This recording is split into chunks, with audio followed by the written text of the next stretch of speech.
Welcome students to our classes, Barman classes. आज हम लोग बहुत ही इम्पॉर्टेंट टॉपिक क्लास 11 का बहुत ही इम्पॉर्टेंट टॉपिक कैश बुक करने जा रहे हैं। ठीक है बच्चों, कैश बुक जिसे सब्सिडियरी बुक भी कहते हैं, मतलब ये जर्नल का ये एक्सटेंशन कह सकते हैं। ठीक है बच्चों, चलिए स्टार्ट करते हैं। यस, तो शुरू करते हैं हम लोग। एक मिनट, ज़रा मैं लाइट की सेटिंग कर लूँ थोड़ा सा। यस, तो यहाँ पर हम लोग देखेंगे कि कैश बुक जो है, अच्छा इसे हम लोग क्या कहते हैं, सब्सिडियरी बुक भी कहते हैं। सब्सिडियरी बुक किस लिए? क्योंकि ये जर्नल एंट्री का एक्सटेंशन है। सब्सिडियरी बुक्स,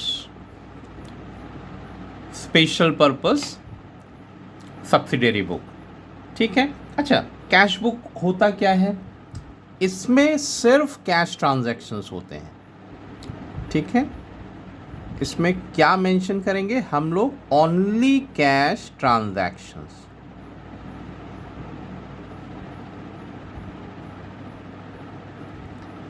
अच्छा, कभी कभार हमारा वो भी आ जाता है, जैसे डिस्काउंट वगैरह भी हो जाता है। तो चूंकि हमारे सिलेबस में सिर्फ double column cash book means जितने भी हमारे pass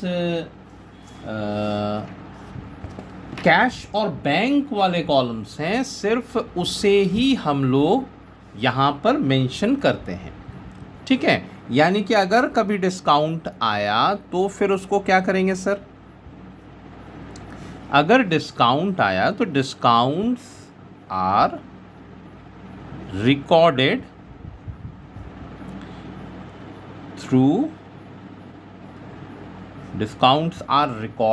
through journal proper. Journal proper किसे कहेंगे? जर्नल प्रॉपर, जो जर्नल एंट्री हम लोग फ्रेम करते हैं उसे कहते हैं जर्नल प्रॉपर। यानी कि अगर कोई डिस्काउंट का कॉलम आता है तो उसे हम लोग जर्नल प्रॉपर में मेंशन करेंगे। ये कैश बुक नेम से ही पता चल रहा है हमारा ये कैश बुक है, तो इसमें कोई भी क्रेडिट ट्रांजैक्शंस नहीं लिखते हैं। ठीक है, क्रेडिट ट्रांजैक्शंस इग्नोर्ड।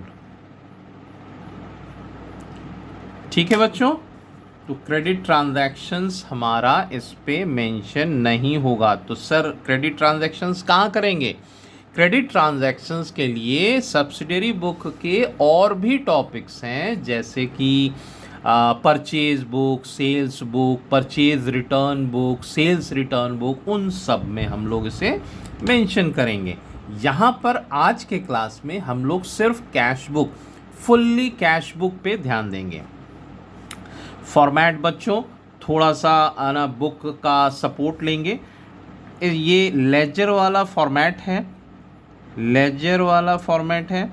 और ये जो फॉर्मेट हमने बनाया है इसे सिंगल कॉलम कैश बुक भी कहते हैं। ठीक है, चलिए उसके बारे में हम लोग बाद में पढ़ेंगे। होता क्या है कि ये पर्टिकुलर का जगह हो गया। ठीक है, यहाँ पर्टिकुलर्स मेंशन करेंगे। ये क्या है? तो ये है आपका लेजर फोलियो की जगह। सर इसमें लेजर फोलियो क्यों लिख रहे हैं? ये तो लेजर के तरह फॉर्मेट है, तो लेजर में तो हम लोग जर्नल फोलियो मेंशन करते हैं। नहीं बच्चों, लेजर ये चूंकि कैश बुक मैंने पहले ही कहा कि ये सब्सिडियरी बुक है, यानी एक्सटेंशन है जर्नल एंट्री का। तो जर्नल एंट्री का एक्सटेंशन है, तो जर्नल वाले सभी बुक्स में हम लोग लेजर मेंशन करते हैं। ठीक है, फिर ये हमारा डेबिट का अमाउंट सेम दूसरे तरफ भी हो गया। इस शेप को हम लोग कहते हैं टी शेप्स। ठीक है बच्चों, टी शेप मेंशन करते हैं। ठीक है, तो ये साइड हमारा डेबिट हो गया, ये साइड हमारा क्रेडिट हो गया। क्या मेंशन करते हैं इस तरफ? हमारा जितना भी डेबिट साइड में आइटम्स लिखते हैं वो सारे रिसीव्ड अमाउंट, यानी कि अगर हमने कोई भी कैश रिसीव किया है, कोई भी कैश रिसीव किया है, चाहे वो अभी का हो, करंट का हो, प्रीवियस का हो, दैट डजंट मैटर, अगर कंपनी में कैश आता है तो हम उसे मेंशन करेंगे। ठीक है। और इस तरफ सर क्या होगा, तो इस तरफ होगा हमारा जितने भी पेमेंट्स होते हैं। ठीक है, जितने भी पेमेंट्स होते हैं वो सारे हम लोग क्रेडिट साइड में मेंशन करेंगे। तो ये एक रफ जो है आइडिया ये आपको लग गया कि कैश बुक जो है जिसमें सिर्फ कैश ट्रांजैक्शंस होंगे, इसके जो फॉर्मेट है उसके डेबिट साइड में हम लोग क्या एंट्रीज करेंगे, तो सिर्फ कैश रिसीव वाले एंट्री करेंगे। मतलब किसी भी तरीके का क्रेडिट आइटम इस पे नहीं, गलती से भी नहीं लिखना है। ठीक है। और जितने भी पेमेंट्स होते हैं वो हम लोग क्रेडिट साइड में मेंशन करेंगे। ठीक है। चलिए इसके कुछ और भी इम्पोर्टेंट पॉइंट्स हैं, चलिए शुरू करते हैं इसके आगे के पॉइंट्स।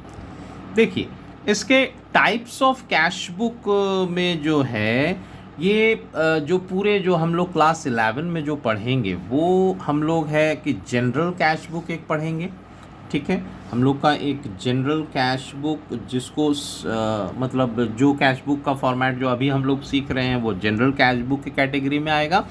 एक और जो है कैश जो पढ़ना होगा उसे कहते हैं पेटी कैश बुक। ठीक है, इसके लिए एक और दूसरा वीडियो मैं सेपरेट बनाऊंगा। अभी हम लोग पूरा फोकस करते हैं कि कैश बुक कैसे मेंशन हो रहा है। कैश बुक की अगर बात करें तो ये हमारे कोर्स में 3 तरीके का, मतलब कोर्स में नहीं, अकाउंटिंग प्रोसीजर में 3 तरीके होते हैं। Single column cash book, single column cash book में जो हमारा होता है,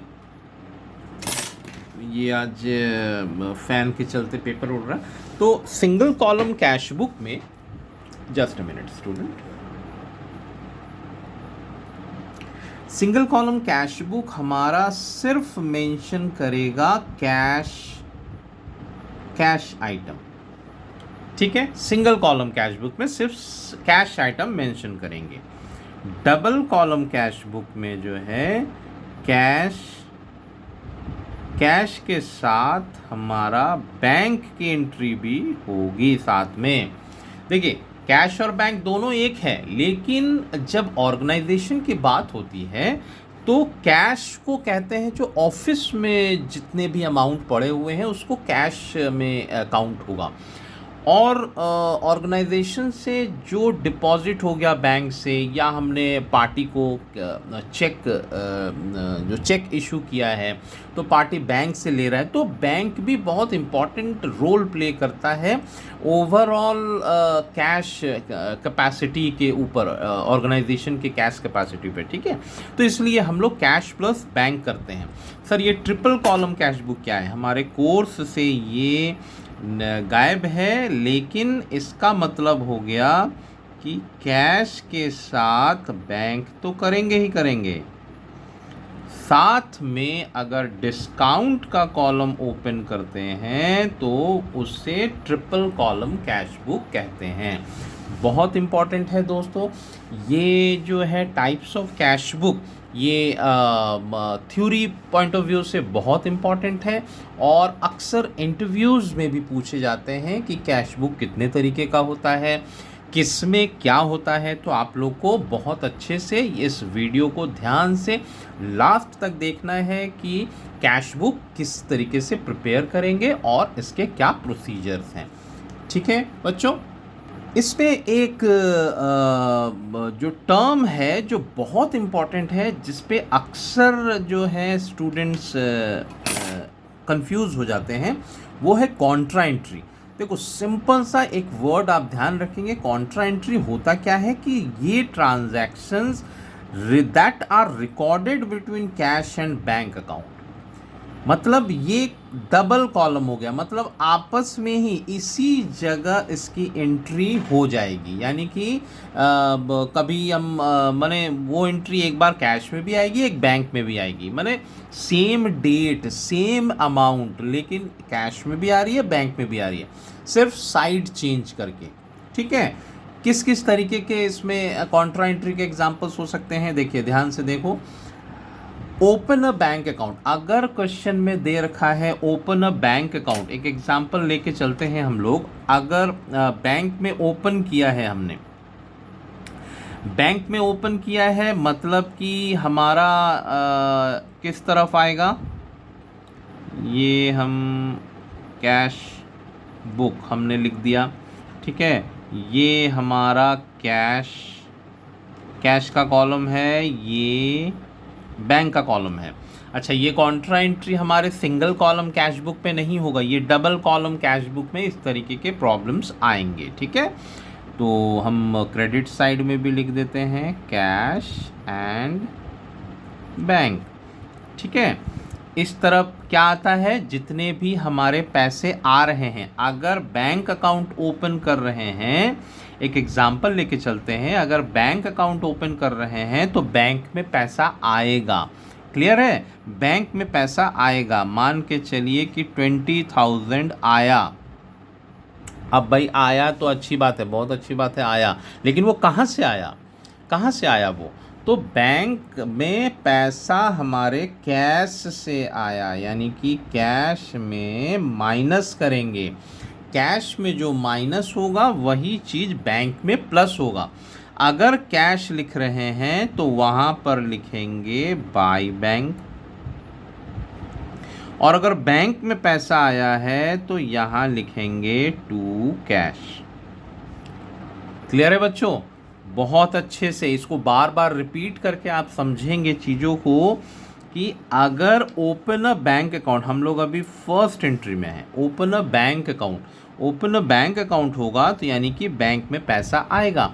अब बैंक में पैसा कैसे आएगा, तो बैंक में पैसा कैश से आएगा, यानी कि हमारे ही ऑफिस से पैसा हमने अपने पियोन को दिया है कि भाई जाके बैंक में डिपॉजिट करो, एक बैंक अकाउंट खोलो। तो बैंक अकाउंट खुला हमारा, यानी बैंक में पैसा आया तो कैश में घट गया, यानी इस तरफ विड्रॉ हुआ, इस तरफ डिपॉजिट हुआ। पहला एंट्री क्लियर।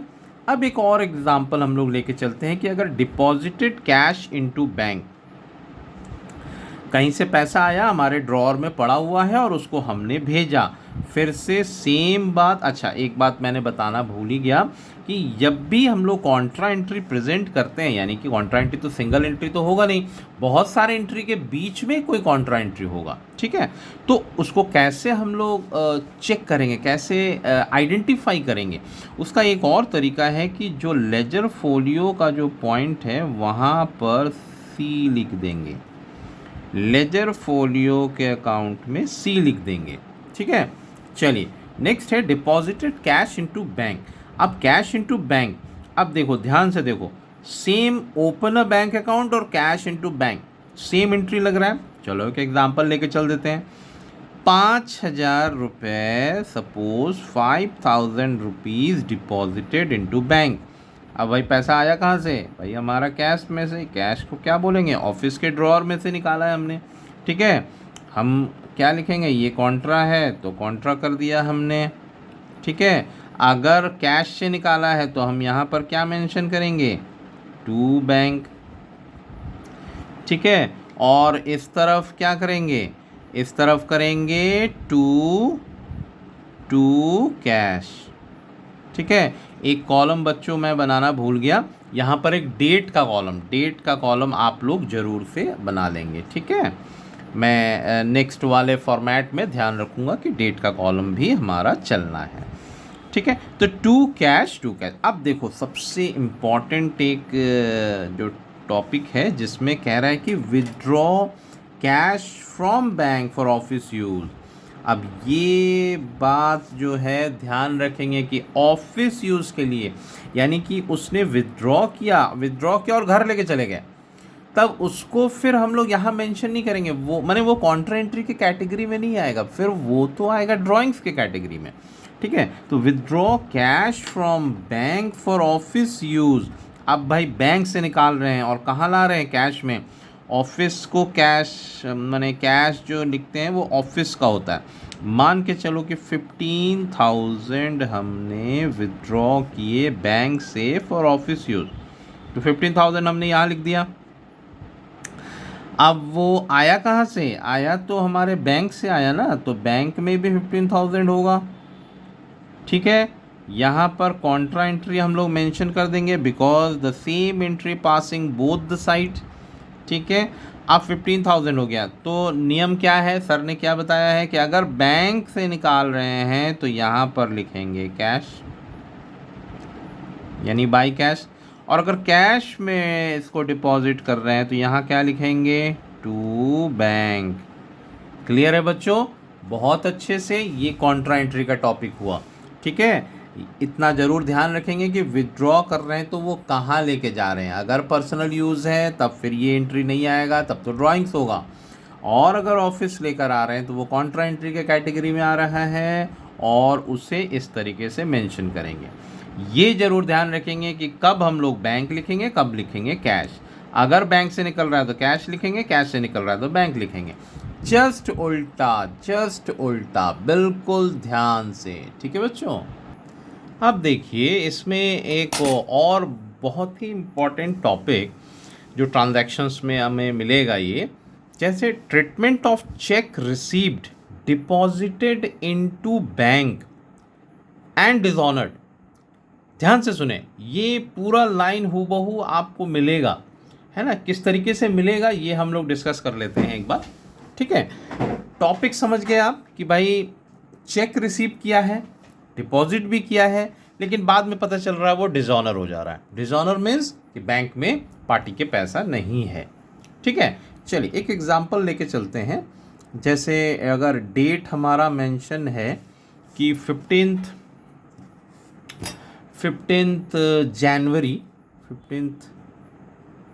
जनवरी अगर 2024 की बात है, जिसमें ये हो रहा है कि check received from Arun for ₹2,000। ठीक है बच्चों, एक हमारा एंट्री मेंशन है जिसमें चेक रिसीव्ड फ्रॉम अरुण। नियम ये बताता है कि जैसे ही हम रिसीव करेंगे सर तो बैंक में लिख देंगे, लेकिन नहीं, हमेशा ध्यान देंगे कि अगर चेक रिसीव कर रहे हैं तो फर्दर नीचे वाले डेट में कोई ऐसा एंट्री है कि नहीं है। अगर नहीं है तो इसको तो आप लिख देंगे। अगर नेक्स्ट या कुछ एंट्रीज के बाद अगर ऐसा इस एंट्री के कॉन्ट्रा में कोई दूसरा एंट्री पास है अरुण के नाम पे, तो उसको ध्यान से देखेंगे। जैसे देखिए एक एग्जांपल हो सकता है कि 20 तारीख को यानी 20 जनवरी 2024 की बात है, उसमें कह रहा है कि अरुण चेक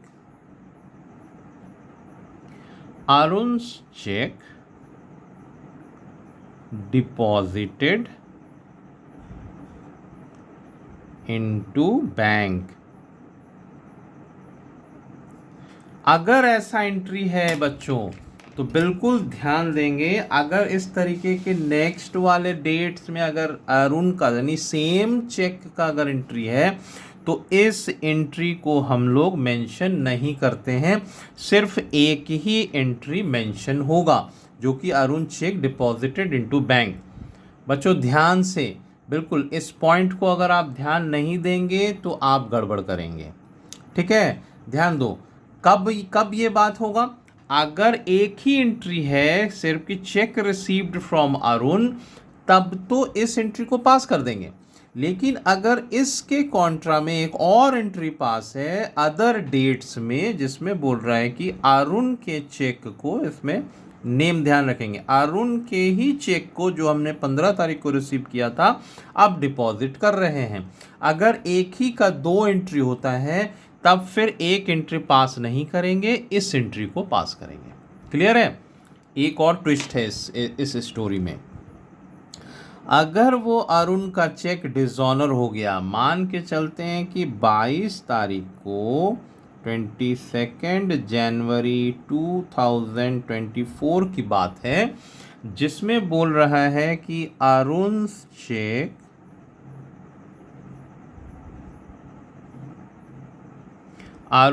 चेक डिसऑनर्ड,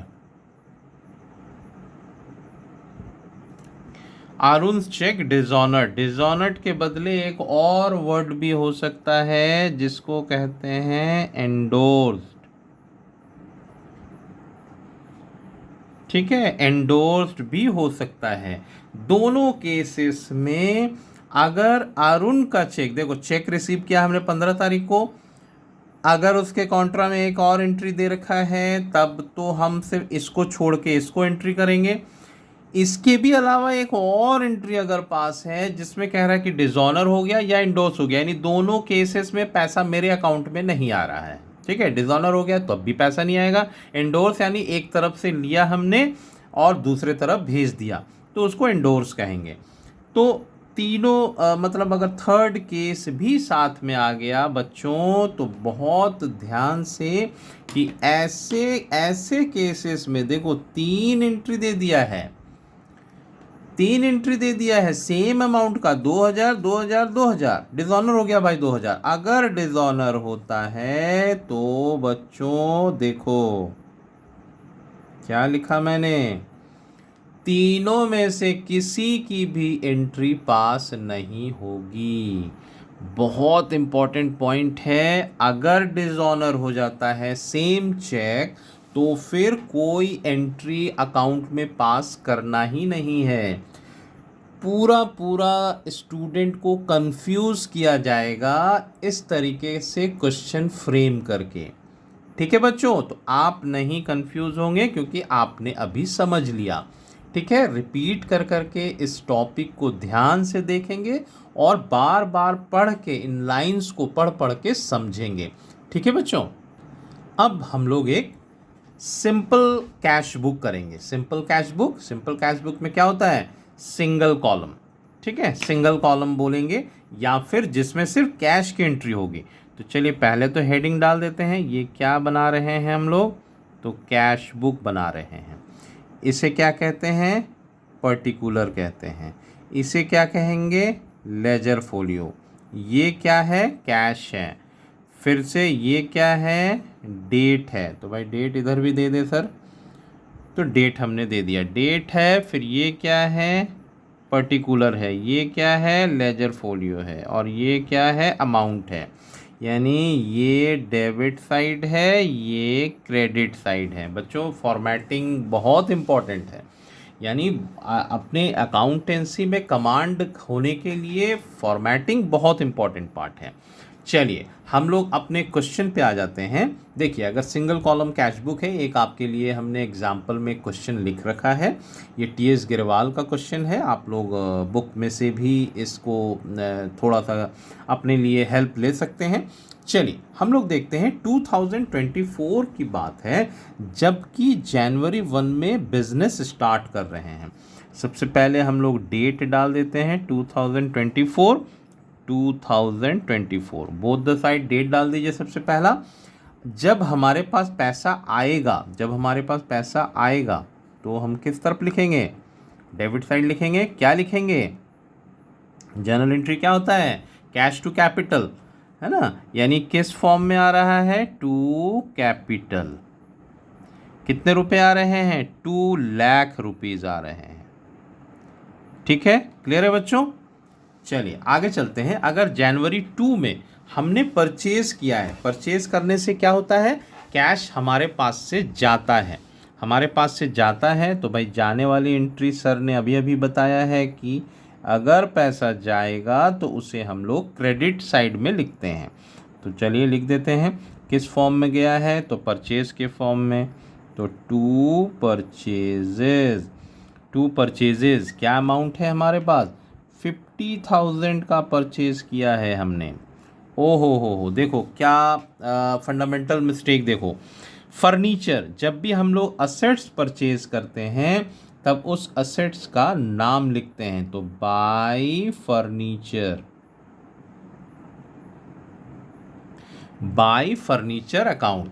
ठीक है बच्चों, मुझसे गलती हुई है, लेकिन आप लोग इतने अच्छे से इसको प्रैक्टिस करेंगे टॉपिक्स को, ताकि आपसे गलती नहीं हो। ठीक है, चलिए थर्ड एंट्री में आ जाते हैं। जनवरी 3 में फिर से परचेज कर रहे हैं, तो भाई हमारा क्रेडिट साइड में ही होगा जनवरी 3 में। अब यहाँ पर गुड्स परचेज कर रहे हैं, तो यहाँ पर आप मेंशन कर सकते हैं बाई परचेजेज। क्या अमाउंट है? 30,000 का अमाउंट है, 30,000 का अमाउंट है। जनवरी 5 में फिर हमारे पास से पैसा गया है, तो जनवरी 5 में किस नाम से गया है? तो हमने फ्रेट पे किया है, तो फ्रेट लिख देंगे बाई फ्रेट। कितने रुपए का? 500 का। फिर है देखो जनवरी 7, जनवरी 7 में सेल किया है हमने, सेल में पैसा आता है, तो सर हम लोग इसे डेबिट साइड में लिखेंगे। तो जनवरी 7 टू सेल्स, सेल्स कितने रुपए का? 28,000 का, 28,000 हम लोग मेंशन कर दिए। फिर कह रहा है पेड टू रमेश, जनवरी 10 रमेश को पे किया है, तो पैसा गया हमारे पास से, तो बाय रमेश। बहुत इजी है बच्चों, अगर एक बार ध्यान से आप लोग देख लेंगे तो कभी आप लोग गलत नहीं करेंगे। तो 20,000 हमने रमेश को पे कर दिया। जनवरी 15 में फिर से हमारे पास सेल हुआ, तो जनवरी 15 में फिर से सेल हुआ, तो हमने लिख दिया टू सेल्स और अमाउंट है 10,000 का। ठीक है, पेड वेजेस, तो भाई पैसा गया हमारे पास से, तो मेंशन करिए जनवरी 20 बाय वेजेस, वेजेस के नाम पे जा रहा है। कितना जा रहा है? 10,000 का हमारा कैश डिक्रीज हो रहा है। 25 का बच्चों ध्यान से देखो क्या कह रहा है। 25 में purchase goods from Raj on credit, हमने शुरू में ही फंडामेंटल में ही बोला है अगर क्रेडिट होता है, अगर क्रेडिट होता है तो एंट्री में ये कंफ्यूज के लिए दे दिया है, क्रेडिट की एंट्री यहाँ पास करना ही नहीं है, मतलब इसका नो एंट्री।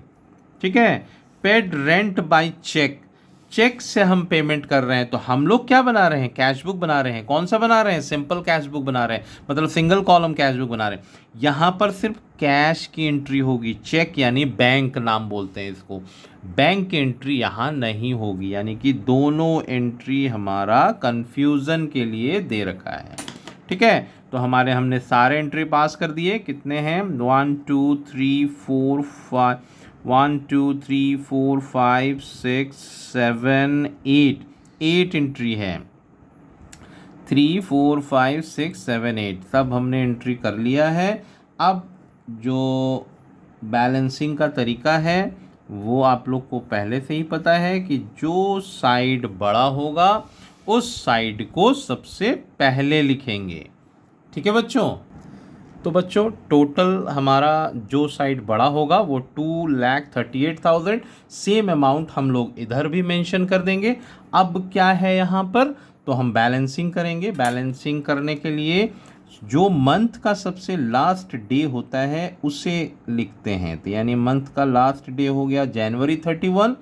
क्या लिखेंगे यहाँ पर? बाय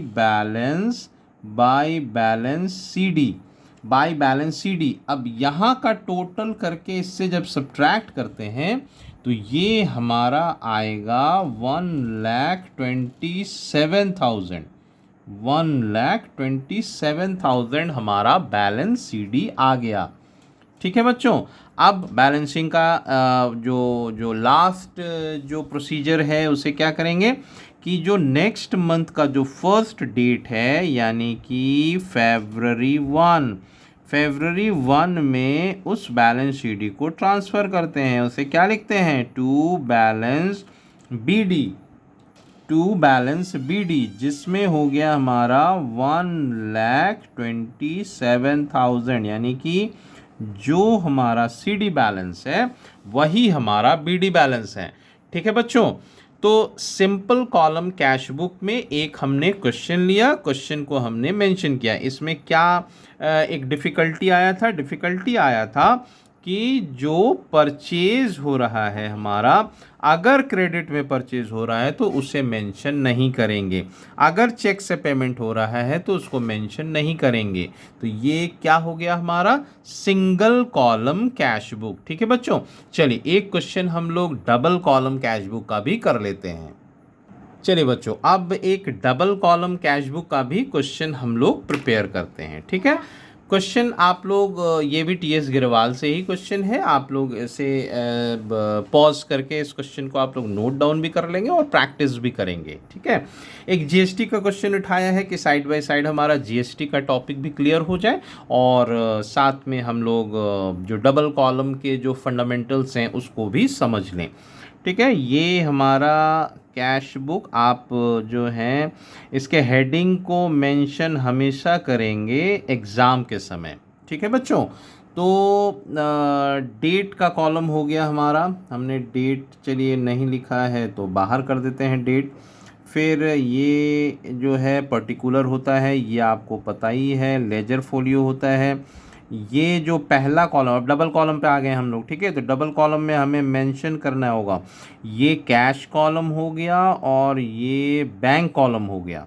सेम फिर से हम लोग रिपीट कर देते हैं, डेट है, ये पर्टिकुलर है, ये लेजर फोलियो है, ये कैश कॉलम है और ये है हमारा बैंक कॉलम। ठीक है बच्चों, फॉर्मेटिंग में कोई प्रॉब्लम नहीं होना चाहिए, फॉर्मेटिंग इतने अच्छे से आप लोग समझ लें ताकि किसी भी कॉलम में गलती ना हो। चलिए शुरू करते हैं। सबसे पहला देखिए, पहले मैंने बताया कि दोनों तरफ डेट आप मेंशन कर दें, ताकि मतलब ईयर मेंशन कर दें ताकि बार बार ईयर लिखने की ज़रूरत ना हो। सबसे पहले है कि कैश इन हैंड। अब देखिए सितंबर 1 की बात करें तो कैश इन हैंड यानी कि कैश इन हैंड यानी कि ये प्रीवियस बैलेंस है। प्रीवियस बैलेंस को हम लोग क्या लिखते हैं, बैलेंस बीडी, अभी अभी हमने लिखा था वहाँ पर, तो ये हो गया हमारा बैलेंस बीडी। ठीक है बच्चों, तो यहाँ मेंशन करें to balance BD, balance BD क्या अमाउंट बोल रहा है, कैश में बोल रहा है 7500। बच्चों ध्यान दो, बैंक ओवरड्राफ्ट का मतलब क्या हो गया, जब हमने बैंक से ज़रूरत से ज़्यादा पैसे निकाल लिए उसे बैंक ओवर, ये जो है हमारा अकाउंटिंग टर्म्स में इस टॉपिक को हम समझ चुके हैं कि बैंक ओवरड्राफ्ट का मतलब क्या होता है। मतलब कि हमारे पास अभी पैसा नहीं है, हम माइनस में जा रहे हैं, बैंक में माइनस में जा रहे हैं। तो बैंक में अगर माइनस जा रहे हैं मतलब वो विदड्रॉ वाला साइड, ये विदड्रॉ वाला साइड है, ये रिसीविंग वाला साइड है। तो विदड्रॉ वाले साइड में भी सितंबर 01 लिख दें, जिसमें लिखेंगे बाई बैलेंस बीडी। अब यहाँ पर कैश में नहीं, हम लोग कहाँ पर लिखेंगे, बैंक में, चूँकि ये बैंक के बारे में बात कर रहा है तो हम लिख दिए 35,000। ठीक है बच्चों, अब नेक्स्ट है कि वेजेस पेड, सितंबर 2 में वेजेस पेड। तो अभी अभी हम लोग समझे थे कि अगर पेमेंट होता है तो हमारा क्रेडिट साइड होगा। ठीक है, तो चलिए सितंबर 2 तारीख में हम लोग लिखेंगे बाई वेजेस। जब इसमें कैश या चेक के बारे में नहीं दे रखा है तो बाय डिफ़ॉल्ट हम लोग इसे कैश समझेंगे। ठीक है, तो वेजेस के जगह में हमने लिख दिया 2000 रुपीज़। ठीक है, चलिए नेक्स्ट बोल रहा है सितंबर 5 में कैश सेल्स हुआ है। सेल्स में पैसा आता है तो डेबिट साइड हो जाएगा। ये डेट क्या है हमारा, सितंबर 5 में टू सेल्स अकाउंट लिखना आपका इम्पॉर्टेंट है, मैं हड़बड़ी में नहीं लिख रहा हूँ, आप लोग ज़रूर ध्यान देंगे। ठीक है, तो टू सेल्स अकाउंट कितने रुपए का है सेल्स हमारा, तो सेल्स है सर हमारा 70,000 का। ठीक है, जब कुछ मेंशन नहीं किया हो तो बाय डिफ़ॉल्ट हम लोग कैश के साइड में लिखते हैं 70,000। लेकिन जीएसटी 12% है बच्चों, जीएसटी 12% है। तो सेम डेट में आप जीएसटी लिख देंगे। जीएसटी अगर सेल्स, जर्नल के टॉपिक में हम लोग पढ़ चुके हैं कि जीएसटी अगर सेल्स में होता है तो उसे इनपुट कहेंगे कि आउटपुट कहेंगे? यस बच्चों, आउटपुट कहेंगे। ठीक है, आउटपुट क्या? आउटपुट एक बार लिखेंगे output S GST, output S GST, और एक बार लिखेंगे आउटपुट सी जीएसटी। ठीक है बच्चों, परसेंटेज क्या है हमारा? अगर 12% है मतलब 6%, 6%, तो 70,000 का 6% कितना होता है? तो होता है 4,200, 4,200। कोई दिक्कत? कोई दिक्कत नहीं। ठीक है, चलिए हम लोग आगे बढ़ते हैं। कह रहा है सितंबर 10 में कैश डिपॉजिटेड इनटू बैंक। ध्यान दीजिए, कॉन्ट्रा एंट्री आ गया हमारे पास, कैश डिपॉजिटेड इनटू बैंक। तो पहले तो आप डिपॉजिट कर रहे हैं, तो डिपॉजिट कर रहे हैं तो बैंक में पैसा आ गया हमारा, बैंक में पैसा आ गया हमारा। कहाँ से आया? कहाँ से आया? हमारे पास ये पैसा आया कहाँ से? तो हमने कैश में से सर निकाला है। ठीक है, कैश से निकाला है। अगर कैश से निकाला है तो क्या लिखते हैं यहाँ पर? अगर कैश है तो बैंक लिखेंगे, और अगर बैंक है तो कैश लिखेंगे। बहुत इजी, बहुत इजी। आप हर बार ध्यान से अगर देखेंगे, डेट मेंशन करें, ये है सितंबर 10, सितंबर 10। अब अगर कॉन्ट्रा एंट्री है तो क्या करते हैं? सी लिख देते हैं। कॉन्ट्रा एंट्री को थोड़ा और स्पेसिफाई कर देते हैं, उसे सी लिख देते हैं। ठीक है, चलिए नेक्स्ट एंट्री आ जाते हैं। सितंबर 15 कह रहा है गुड्स हमने परचेज किया है। तो भाई परचेज तो हम लोग इस तरफ लिखते हैं ना, तो सितंबर 15 में by purchases, by purchases account. Amount क्या है हमारा? तो अमाउंट है, देखिए देखो, ये एक ध्यान देने वाली बात है कि किस में पेमेंट हुआ हमारा? चेक में पेमेंट हुआ। चेक में पेमेंट हम किस तरफ लिखते हैं? हम लोग बैंक में लिखते हैं। तो लिखें 20,000 हमारा चेक से पेमेंट हुआ। जैसे सेल में आउटपुट होता है तो परचेज में क्या होता है? इनपुट होता है सर। हाँ, तो ये हम लोग यहाँ पर लिख देते हैं बाय इनपुट। इनपुट एक बार लिखेंगे एस जी एस टी, और एक बार लिखेंगे सी जी एस टी, सी जी एस टी। ठीक है बच्चों, तो हमारा अमाउंट कितना हो गया? 20,000 पे 12%, यानी 6%, 6%। तो 6% कितना होता है? 6% होता है हमारा ये कैश गुड्स परचेज हमारा क्या बाहर से है? नहीं है, बाहर से नहीं है, हमारा जीएसटी है। ठीक है, तो 1,200, 1,200। ठीक है बच्चों, इस जगह अगर आईजीएसटी लिखा होता तो हम लोग इसको डायरेक्ट सिर्फ लिखते बाय इनपुट आईजीएसटी। ठीक है, 2,400 लिख लेते हैं। ठीक है, चलिए आगे चलते हैं। हम लोग सितंबर 20 का एक केस है जिसमें कह रहा है कि रेंट पे किया है हमने, तो रेंट हम लोग भी पे कर देते हैं। सितंबर 20, सितंबर 20 में पेड रेंट, रेंट हमारा पैसा जा रहा है तो बाय रेंट। अब कुछ भी मेंशन नहीं है तो हम लोग इसे यहाँ पर लिखेंगे 5,000। ठीक है बच्चों, अब हमारा है drew from bank for personal use आ गया हमारा, है ना बच्चों? कंफ्यूज नहीं होंगे, ये कोई कॉन्ट्रा एंट्री नहीं है, हमारा पर्सनल यूज़ है। अगर पर्सनल यूज़ होता है तो उसे क्या कहेंगे? ड्राइंग कहेंगे। चलिए भाई लिख लेते हैं डेट पहले कि सितंबर 25, और सितंबर 25 में नरेशन क्या होगा? ये तो ड्राइंग है, तो ड्राइंग्स के नाम से हमारा पैसा निकल रहा है। और कैसे है ये? कैसे है ये? कहाँ से निकाल रहा है? ये बैंक से निकाल रहा है। तो ये सीधे आप यहाँ पर लिख दें कितना अमाउंट है, तो 4,000 है। बहुत अच्छी बात है, 4,000 हमने लिख दिया। अब क्या है, सैलरी पेमेंट है, तो सैलरी पेमेंट है तो फिर से हम लोग लिख देते हैं सितंबर 30 में किस बेसिस पे, तो सैलरी है, ये सैलरी की पेमेंट हुई है, कुछ नहीं लिखा हुआ है बाय डिफ़ॉल्ट, हम लोग कैश में लिखेंगे, तो हमारा कैश की एंट्री हो गई।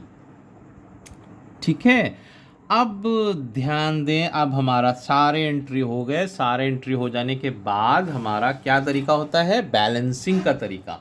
बैलेंसिंग में एक ही मेथड है जिसमें बोला जाता है कि जो भी साइड बड़ा हो उसको सबसे पहले टोटल करते हैं। ठीक है, तो हमारा ये कैश बैलेंस बड़ा है, कैश बैलेंस बड़ा है, तो चलिए कैश बैलेंस को सबसे पहले हम लोग टोटल करते हैं। कैश बैलेंस है 70 और 7,448,8,400 इतना, यानी कि ये हो गया 85,900। मैंने कहा है कि जब भी बैलेंसिंग होगा तो सेम अमाउंट जो है दोनों साइड मेंशन होंगे, यानी जो बड़ा साइड होता है वो दोनों तरफ मेंशन होता है। अब इससे जब हम माइनस करेंगे 40,000, 10, 50,000, 57,000, जब 57,000 इसमें से माइनस करेंगे, जो मेंशन करते हैं वो क्या करते हैं, लास्ट डे, तो सितंबर में लास्ट डे सितंबर 30 ही होता है। इसमें लिख देंगे हम by balance CD, closing balance है ना, कैरी डाउन, तो क्लोजिंग बैलेंस जो है इसमें से माइनस करने पे हमारा ये आ रहा है 28,300। ठीक है, 28,000, ये जो है हमारा, हमने रेंट पे GST तो मेंशन ही नहीं किया है हमारा, है ना, तो रेंट पे हमारा GST हो जाएगा इनपुट GST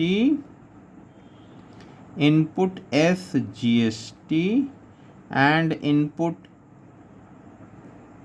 CGST, क्योंकि ये सर्विस सेक्टर है। सर्विस सेक्टर में रेंट जब भी हम पे करेंगे हमारा वो पेमेंट हमें करना ही पड़ेगा, तो रेंट में हम इसमें ये मान के चलते हैं कि 6% इसमें भी है।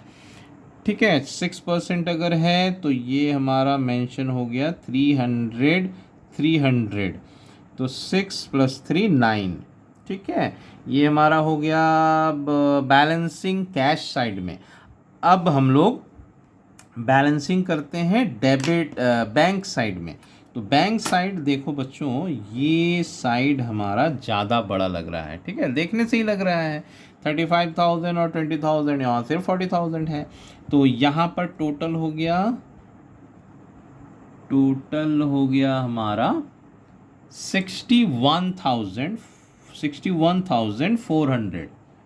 ठीक है बच्चों, 61,400, सेम हम मेंशन कर देंगे इधर भी 61,400। ठीक है बच्चों, अब हमारा जो है बैलेंसिंग आ गया, यानी कि 40,000 में से माइनस करेंगे। 40,000 से माइनस करेंगे तो पहले तो लिख देते हैं हम लोग, क्या मेंशन करेंगे यहाँ पर, लास्ट डे, तो लास्ट डे है हमारा सितंबर 30।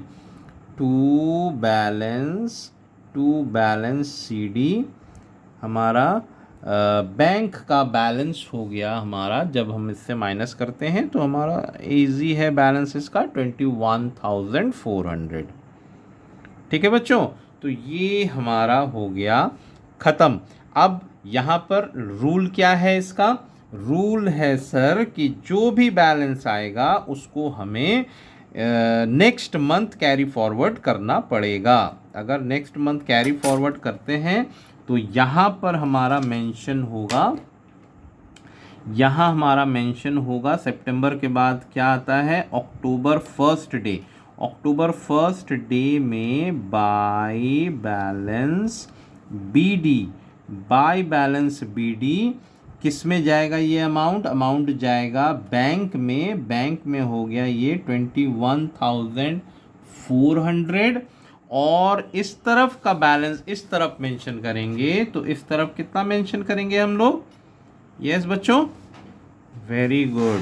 तो इस तरफ भी हमारा ये डेट तो हो जाएगा नेक्स्ट मंथ का, जनवरी अक्टूबर 1।